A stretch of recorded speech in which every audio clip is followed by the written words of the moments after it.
샬롬, 하나님의 평강이 여러분의 삶에 가득하시기를 바랍니다. 우리가 영화 속에서 가끔 보는 수정구슬을 생각나시는지요? 이렇게 손 딱 갖다 대면 전자파가 이렇게 막 발생하면서 삐죽삐죽하는 뭔가 신비한 일을 할 것만 같은 그런 수정구슬이에요. 근데 그런 수정구슬이 우리가 살아갈 앞의 일을, 장래일을 알려준다면, 그런 수정구슬이 여러분 앞에 있다면 여러분은 그거를 만지시겠습니까?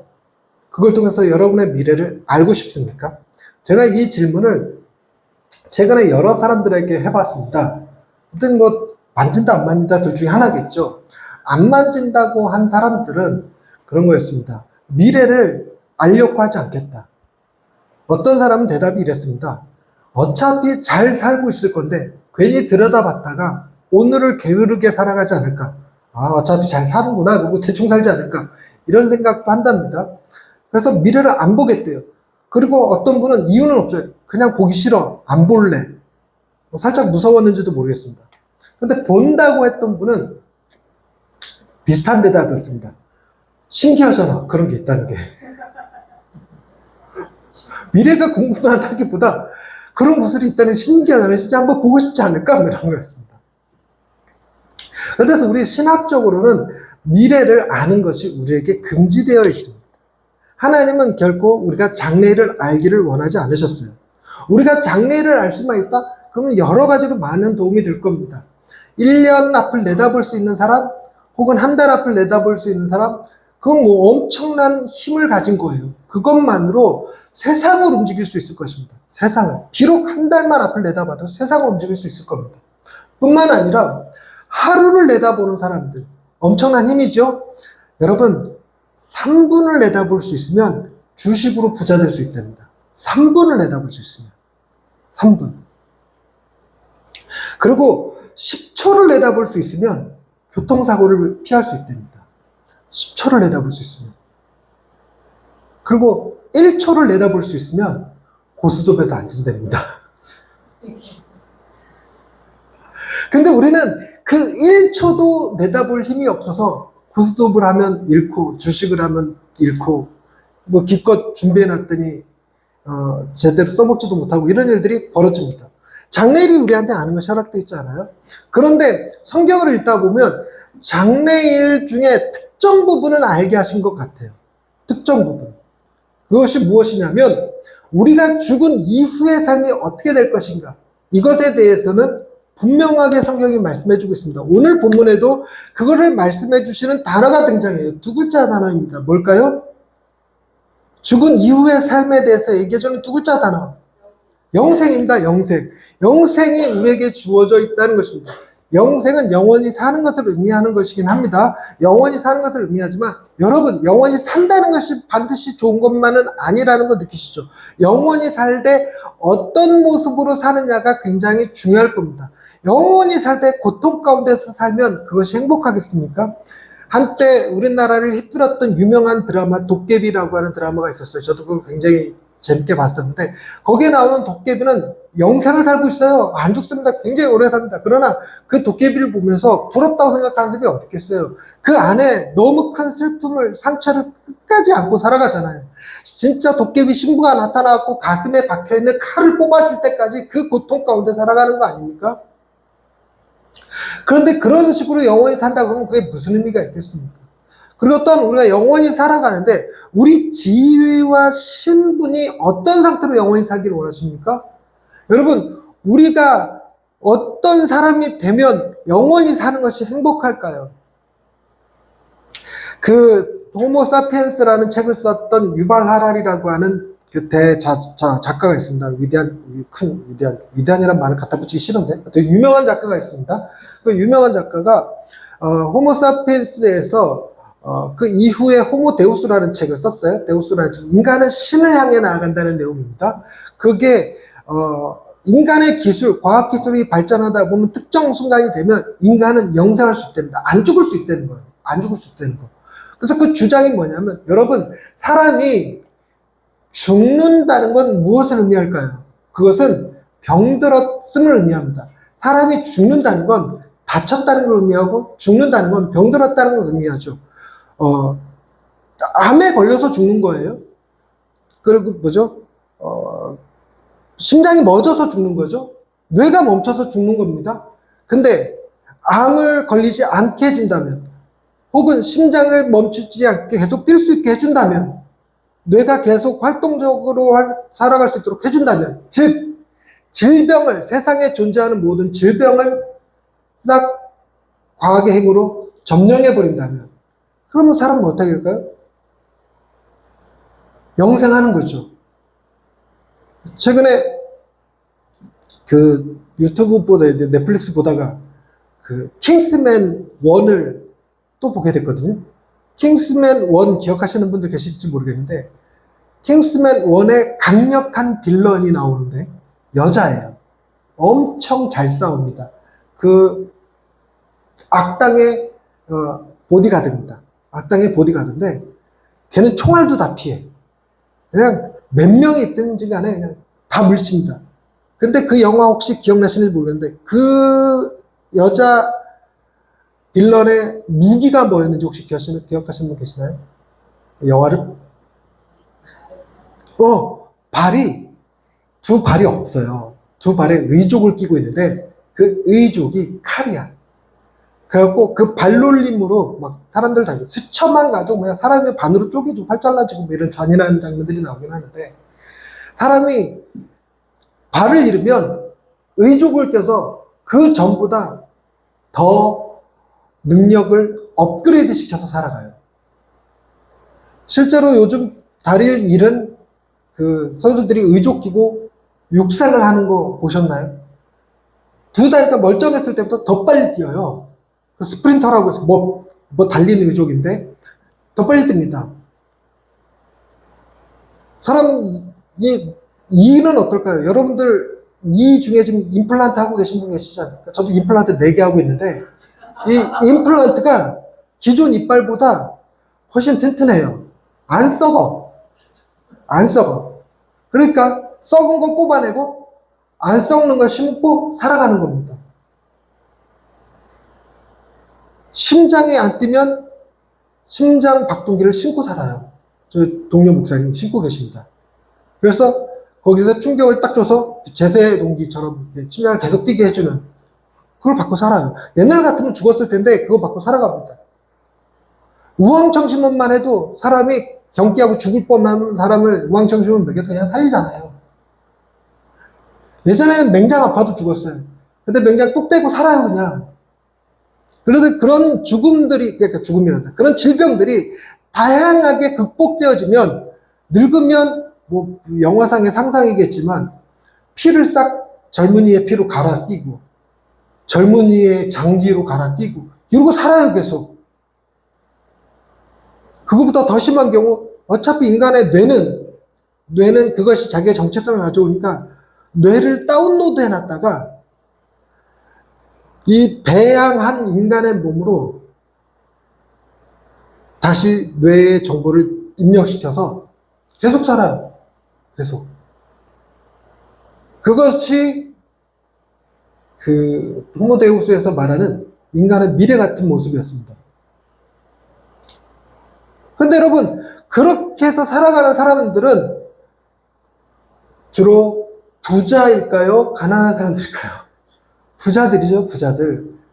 가난한 사람들은 언감생심 꿈도 못 꿀 일입니다. 그래서 호모데우스에서 얘기하는 게, 사람들이 영생할 수 있는 수준의 기술 발전이 이루어지면 이 세상은 디스토피아, 지옥이 될 거라는 겁니다. 그런 영생의 삶을 살 수 있는 소수의 몇 사람을, 그런 삶을 살지 못하는 다수의 사람들이 틈만 나면 죽이려고 들 거라는 거죠. 그러니까 그런 사람들이 질병을 극복했지만 뭐는 못하냐면 사고사는 막을 수가 없으니까, 사고 당하는 건 막을 수 없으니까 그 사람은 절대 집 밖으로 나올 수 없을 거라는 겁니다. 노리고 있는 사람들이 많아서. 그래서 그게 사는 겁니까? 그게 행복할 걸까요? 영원히 살 수 있다는 것이 즐거운 일일까요? 그래서 많은 사람들이 미래를 행복한 나라라기보다 어두운 세상으로 그려내는 영화나 작품들이 훨씬 많습니다. AI가 극도로 발전하고 있지만 그 AI가 우리의 삶을 풍요롭게 하기보다 우리의 삶을 다스리는 그런 상상이 더 많죠. 그래서 어떤 학자들은 특이하게 2045년이 되면 특이점이 온다는데, 그때가 되면 AI의 발달이 끝까지 성장한답니다. 끝까지. 그야말로 터미네이터의 등장에 나올 건데, 그러면 지구는 디스토피아가 될 거라고 그 이전에 죽기를 희망하는 과학자들이 있대요. 자기는 그때까지 살지 않겠다. 2045년이면 제가 몇 살인 거죠? 지금으로부터 20년 후니까 60, 70이구나. 네, 70대입니다. 70대 되는데 그때가 저도 그 전에 죽기는 싫거든요. 제가 꿈꾸는 나이가 120세입니다. 120세까지 살 건데 모세가 죽은 나이 120세. 그것이 50년을 그 특이점 이후에 살아야 되는데, 특이점 이후의 삶이 과연 내게 행복한 삶을 가져다 줄까, 불행한 삶을 가져다 줄까 하는 상상을 해본다는 겁니다. 그래서 단순히 영원히 사는 것이 우리에게 행복한 일은 아니라는 거예요. 어떤 모습으로 영원히 살 거냐는 거죠. 오늘 우리가 읽은 본문 말씀에 주님이 우리에게 약속하신 영생은 여러분 상상하시기에 디스토피아일 것 같습니까? 천국일 것 같습니까? 천국이죠. 디스토피아가 아니라 천국이 될 겁니다. 그래서 어떤 모습으로 우리의 삶이 영원히 이어지게 될까, 영원한 삶을 이어지게 될까 한번 생각해 볼 건데, 그 몇 가지를 오늘 본문에서 찾아볼 거예요. 먼저 우리가 51절 말씀 읽었습니다. 51절부터 읽었는데 51절에 나는 하늘에서 내려온 살아있는 떡이다 라는 얘기예요. 그러면서 이 떡을 먹으면 영생할 것이다. 영생이라는 단어가 등장하고, 내가 줄 떡은 세상의 생명을 위한 내 살이다. 이렇게 얘기합니다. 여러분, 이거 지규입니까? 비유입니까? 지규도 비유야? 미안해. 그럼 뭐라고 표현해야 되지? 이게 사실명제입니까? 비유명제입니까? 이거는 틀린 말은 아니겠지? 사실명제입니까? 비유명제입니까? 비유죠, 비유. 정말로 주님이 살을 이렇게 뜯어서 준다는 게 아니잖아요. 그런데 이거를 못 알아들을 사람이 어디 있겠습니까? 정말로 저 살을 주겠다는 게 아니라 뭔가 다른 것을 의미할 거라는 걸 알 텐데, 그런데 예수님에 대하여 좋은 감정을 갖지 않았던 사람들은 52절에 유대인들이 서로 다투어 이르되 이 사람이 어찌 능히 자기 살을 우리에게 주어 먹게 하겠느냐, 이런 말로 다퉜대요. 그러니까 단순히 이 살이 의미하는 건 예수님께서 말씀하시는 이런 살이 아닐 겁니다. 이런 살이 아닐 거예요. 근데 우리가 이제 이걸 통해서 성찬식을 하는 걸 할 텐데, 성찬식을 할 때 보통 우리가 이 떡은 예수의 살이다, 이 포도주는 주님의 피다, 이런 얘기를 하면서 먹고 마셔요. 그때 우리가 나누는 떡과 포도주가 진짜로 예수님의 살과 피다라고 믿는 사람이 어디 있겠습니까? 그걸 상징한다고 믿는 거죠. 한때는 진짜로 예수님의 살과 피라고 믿었던 시절이 있었어요. 천주교에서는 실제로 그렇게 믿어갖고 굉장한 논란들이 많이 일어났습니다. 예를 들어서 잔을 줬더니 예수님이 피잖아요. 사람들이 얼마나 떨려요. 덜덜덜 떨다가 떨어뜨려서 이렇게 흘렸어요. 흘렸는데 하필 개가 와서 핥아먹었어요. 그럼 그 개는 영생할까 안 할까? 이런 논쟁이 있었습니다. 실제로 예수님의 피니까. 그래서 그걸 화채설이라고 부르는데, 떡과 포도주가 예수님의 살과 피로 변화된다. 화채설. 천주교는 화채설을 믿습니다. 우리는 임재설을 믿어요. 거기에 예수님의 살과 피가 임한다라고 믿습니다. 또 한편으로 우리는 기념설을 믿기도 해요. 이건 예수님의 살과 피를 기념하는 것이다. 이렇게 믿기도 합니다. 그런데 이것이 진짜로 살은 아닐지라도 분명히 이 안에 담겨져 있는 메시지가 있을 거란 말이에요. 예수님이 내 살이다 라고 말할 때, 자신의 살을 주신다고 말할 때, 그 살이 의미하는 게 무엇일까? 이 말 속에 담긴 주님의 뜻은 무엇일까를 캐치하는 것. 그것이 오늘 영생을 살아갈 때 우리가 어떤 모습으로 살게 될 것인가를 알게 해주는 단서가 됩니다.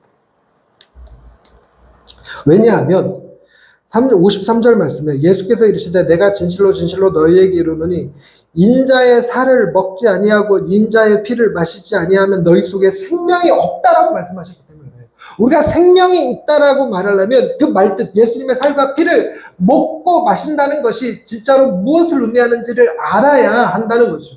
그것이 어쩌면 우리가 다시 살게 될 영원한 세상에 대해서 기본 세팅이라는, 어떤 모습으로 살까? 우리는 주님의 살과 피를 받아 먹은 자의 모습으로 살 거다. 살과 피를 받아 먹었다는 것은 무엇을 의미하느냐? 이게 오늘의 논지가 된 거예요.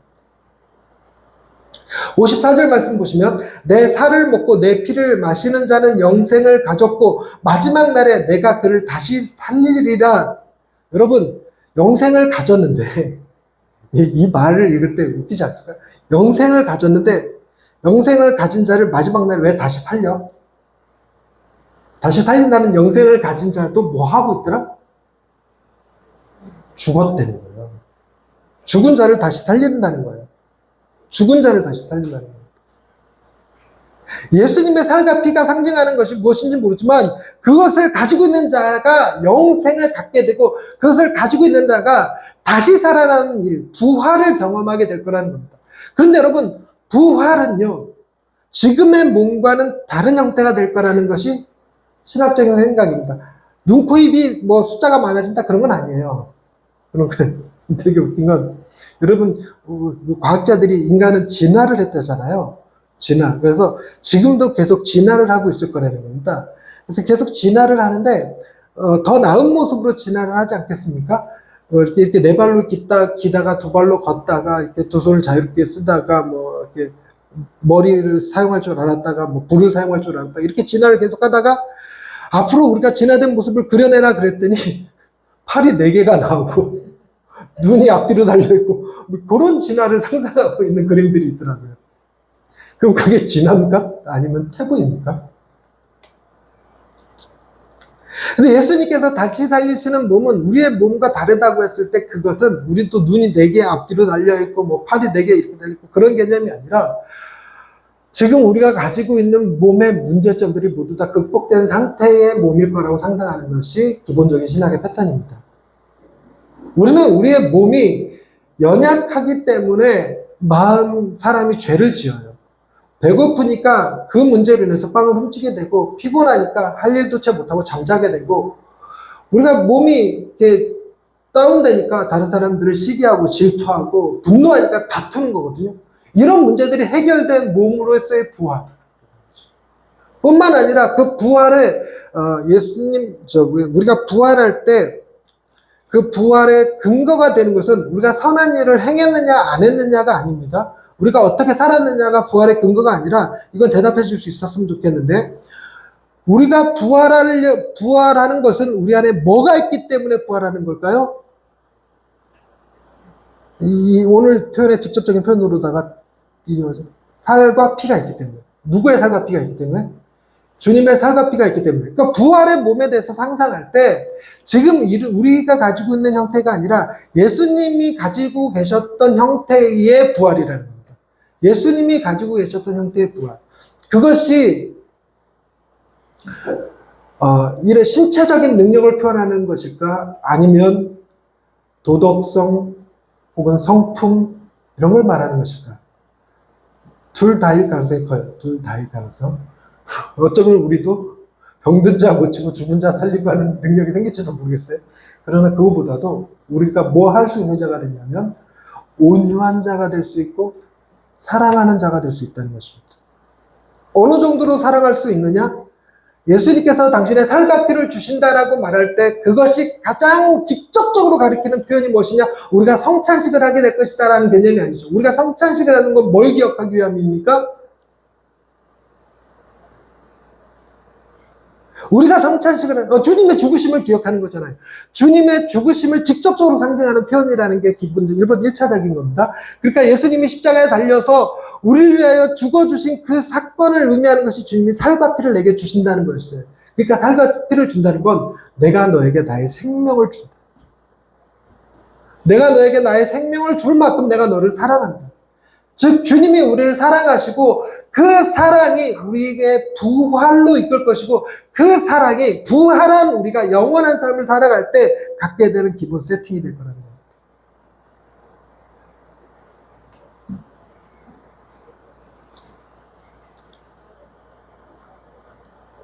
그래서 우리가 영원한 삶, 영생을 살 때 그 영생을 꿈꿀 때 우리는 주로 뭘 꿈꾸냐면 주로 유토피아적인 상상, 파라다이스 같은 상상을 해요. 그래서 천국에 가면 대궐 같은 황금집에 길이 금으로 쫙 깔려있고 사시사철 얼마 쫙 맺혀있고 그런 거 상상하거든요. 그런데 그런 식으로 상상하면 과학이 더 잘할 겁니다. 여러분 천국에 와이파이가 있을까요? 저는 천국 가면 혹시 내가 이게 입버릇처럼 했던 말이라 혹시 저에 대해서 관심 있는 사람은 기억할 수도 있을 것 같은데 제가 천국에 뭐가 없을까 걱정한다는 소리 곧잘 했거든요. 오! 지금 제 아내랑 권사님이랑 둘이 대답했죠, 동시에. 네, 내가 두 여자랑 사는구나. 커피 없을까 걱정을. 그럼 커피가 있을 거라고 주장하면 누가 커피를 생산하고 있다는 얘기 아니에요? 거기서 공정무역으로 생산된 커피 마실까? 주요. 네. 그런데 그런 식의 천국이 아니라 천국은 제가 상상하는 천국은 대궐 같은 집이 아니라 초가 산간에 사는 집일지라도 사랑이 기본 세팅되어 있는 삶. 하루에 세 끼가 아니라 두 끼를 먹더라도 사랑의 나눔으로 나눠 먹는 삶. 좋은 집, 좋은 차가 없을지라도 사랑하는 사람들이 주변에 널려 있는 삶. 사랑이 기본 세팅이 된 삶. 저는 그런 삶이 천국이라 보여져요. 나머지 것들은 그냥 돕는 거예요. 거기에 무슨 좋은 차가 있든 좋은 집이 있든 맛있는 음식이 있건 뭐가 있든지 간에 다 핵심이 아니고 변두리예요. 곁까지. 정말 중요한 건 사랑이 그 안에, 거기서 우리가 사랑이 있을 거냐는 겁니다. 너무나 완벽한 사랑을 누리게 될 겁니다. 우리는 어떤 사랑이냐면 하나님으로부터 직접적으로 흘러나오는 그 사랑을 받아 누리게 될 거예요. 하나님으로부터 직접적으로 흘러나오는 사랑은 당신의 아들을 우리를 너무너무 사랑하셔서 십자가에 내주실 만큼 사랑하셨던 뜨거운 사랑이에요. 우리가 좀처럼 이해하기 어렵고 생각하기 어려운 그런 사랑으로 우리도 서로 사랑할 수 있게 된다. 우리도. 그래서 우리도 하나님과 같이 될 수 있다. 사랑의 개념에서 하나님과 같이 될 수 있다. 그런 삶을 영원히 산다. 이게 핵심입니다. 이게 핵심이에요. 그리고 또 하나가 있습니다. 55절 말씀입니다. 55절 말씀 같이 읽겠습니다. 시작. 내 살은 참된 양식이요 내 피는 참된 음료로다. 참되다라는 말이에요. 앞서까지는 이제 사랑에 포커스를 맞췄어요. 지금은 진리, 진선미의 진에 해당하는 참된 양식이요 참된 음료로다라고 하는 말의 의미가 무엇입니까? 여러분, 왜 살아? 죽지 못해서 살아요. 왜 먹어? 죽지 못해서 먹어요. 왜 이래? 먹고 살려고 이래요. 여러분, 왜 이래? 먹고 살려고 이래요 라고 하는 말이 우리가 일하는 것의 목적이 지금 현재 먹는 거에 있는 경우가 많아요. 실제로 먹을 게 없으면 막노동이라도 해서 일해야 됩니다. 일을 못하면 뭘 해도 해야 되냐면 훔쳐먹기라도 해야 되고 뺏어먹기라도 해야 돼요. 먹는 것을 일하기 싫으니 훔치는 건 안 되니 뭐 빼앗는 건 안 되니 그냥 안 먹을래 할 수 있는 문제가 아니거든요. 그러다 보니까 자칫 인간이 어떤 형태로 가냐면 먹는 문제를 해결하는 쪽으로 자신의 일을 선택해요. 그래서 그 일이 내가 굶더라도 중요한 일이다. 그게 아니라 그 일을 하면 내가 얼마나 맛있는 거, 얼마나 좋은 거 먹을 수 있느냐를 결정한다는 거예요. 그러니까 다소 우리가 하는 일이 먹는 것으로 국한되어지는 묘하게 헛된 일이 돼버려요. 내가 이것을 하고 싶어서 하는 게 아니라 먹고 살려니까 하는 거야 하는 형태가 됩니다. 목사는 어떨까요? 목사도 먹고 살려고 하는 거죠. 일단 동의하시기 바랍니다. 먹고 살려고 하는 거예요. 그러니까 목사가 먹고 살려면 그 뭐에 의존할 수밖에 없냐면 여러분들의 주머니에 의존할 수밖에 없어요. 어떻게든지 여러분들로 하여금 헌금하게끔 쥐어짜야죠. 11조며 감사헌금이며 정말 잘 기가 막히게 짜면 여러분 주머니에서 제 판공비도 나올 거고, 기름값도 나올 거고, 용돈도 나올 거고, 이렇게 쥐어짜는 거죠. 근데 제가 이 목회, 개요회를 개척하면서 하나님께 간절히 기도했던 것 중에 하나가, 이게 먹고 사는 일이 되지 않게 해주옵소서. 먹고 살기 위해서 하는 일이 되지 않게 해주옵소서를 굉장히 많이 기도했어요. 굉장히 많이 기도했어요. 제 기도가 응답됐을까요? 안 됐을까요? 뭘로 보냐면, 제가 여러분들의 주머니를 털든가요? 11조 안 하는 사람들 회개할지어다? 털든가요? 아니란 말이죠. 이건 가식이에요. 저의 가식. 헌금 설교 안 하는 거? 저의 가식입니다. 그렇게 기도했어도, 목회하는 것이 먹고 살기 위한 수단으로 자꾸 변질돼요. 그러니까 순수하게 신앙을 가지고 있고 믿음을 가지고 있음에도 목회가 순수한 비전이 되지 못하고 자꾸만 이러다 굶어 죽는 거 아니야? 이 생각을 들게 만드는 거죠. 그래서 목사님들이 요즘은 이중직 하잖아요. 목회를 하면서도 직장을 다니십니다. 근데 주님이 말씀하신 내 살은 참된 양식이요 내 피는 참된 음료로다. 참된 양식, 참된 음료가 우리 안에 있어요. 다시는 목마름이 없고 다시는 배고픔이 없어요. 그럼 결국 우리는 먹고 살기 위해서 일하는 일이 없어지는 세상을 살게 될 거라는 겁니다. 먹는 것을 위해서 사는 일이 없는 세상. 그래서 우리에게 주어진 달란트대로, 우리에게 주어진 재능대로 살아가는 것이 아무 문제가 되지 않는 세상을 살게 될 거라는 거예요. 우리가 영원히 살아가는데 영원 속에서 끊임없이 계속 오늘은 뭘 먹을까, 내일은 뭘 먹을까 염려하면서 사는 것이 아니라 내가 가장 행복한 일, 내가 가장 즐거운 일을 하면서 살게 될 것이라는 거죠. 그것을 가장 잘하는 사람으로 살게 될 것이라는 겁니다. 그리고 마지막입니다. 마지막 56절 말씀입니다.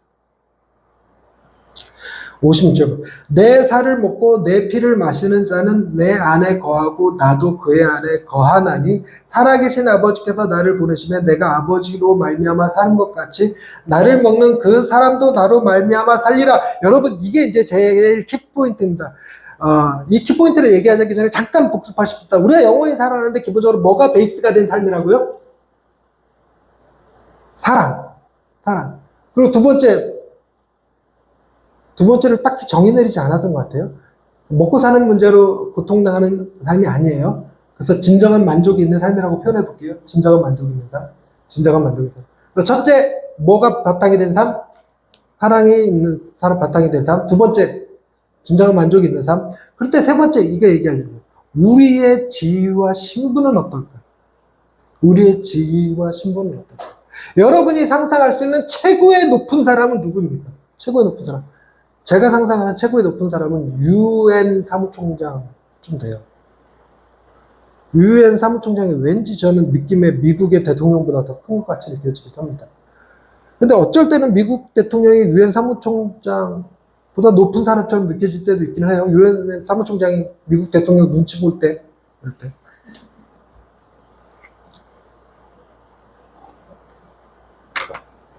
근데 우리나라에서는 대통령이 최고 높은 거죠. 여러분, 대통령이 최고 높은 것 같습니까?